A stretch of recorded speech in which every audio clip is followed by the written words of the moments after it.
নিতাই, শুনলি যদুপতির কথা? দাদু, আমি আর তোমার সাথে থাকবো না। কেন থাকবে না ভাই? তোমাকে আমি সমস্ত বিষয় আশয় দিয়ে যাব।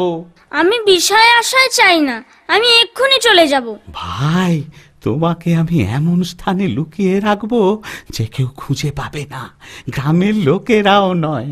চলো দাদু, জায়গাটা আমাকে দেখিয়ে দাও। এখন তো সবে সন্ধে, লোক চলাফেরা করছে, এখন দেখতে গেলে প্রকাশ হয়ে পড়বে। রাত গভীর হোক, তখন দেখাবো। তুমি দরজা বন্ধ করে বাড়িতে থাকো, আমি একটু ঘুরে আসছি। হ্যাঁ।